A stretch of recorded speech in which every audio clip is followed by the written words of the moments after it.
Pemirsa, kita masuki kabar nang penambayan. Aparatur sipil negara diminta untuk menunda mengambil cuti selawas periode libur Natal 2023 dan Tahun Baru 2024. Permintaan penundaan cuti tersebut lantaran masih adanya pekerjaan yang harus diselesaikan di akhir tahun.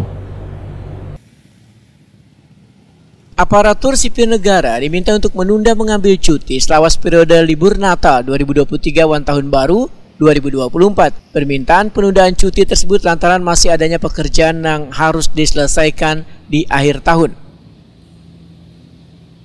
Wali Kota Banjarmasin Ibnu Sina Wahetakuni Prima TV Baisukan Jumat 22 Desember 2023 memedahkan himbauan untuk menunda cuti aparatur sipil negara selawas periode libur Natal 2023 dan Tahun Baru 2024 hanya diberlakukan gasan eselon 2 dikarenakan wayah akhir tahun masih banyak tugas-tugas dan pekerjaan yang harus diselesaikan oleh masing-masing SKPD, sehingga diminta untuk menuntunkan program yang belum tuntung di tahun ini. Khususnya bagi aparatur sipil negara bagian PPTK yang menangani langsung menuntungakan masalah keuangan.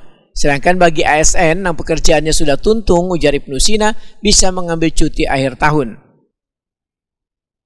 Oh iya, memang kami minta untuk bisa ditunda dan beberapa SKPD juga sudah menunda untuk cuti, walaupun cuti itu kan haknya masing-masing ASN, tapi kami minta untuk ditunda ke tahun depan saja.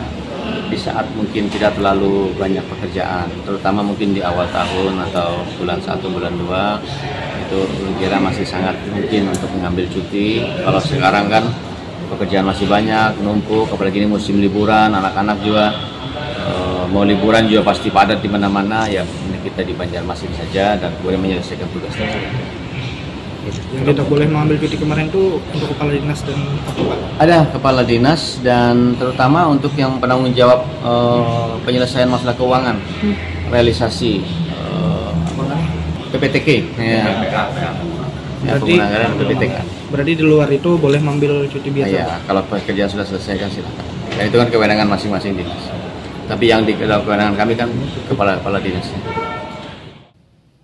Ibnu Sina menyatakan, bila bubuhan kepala dinas dan PPTK hendak mengambil cuti, bisa dilakukan di awal tahun lantaran pekerjaan masih nang belum terlalu menumpuk.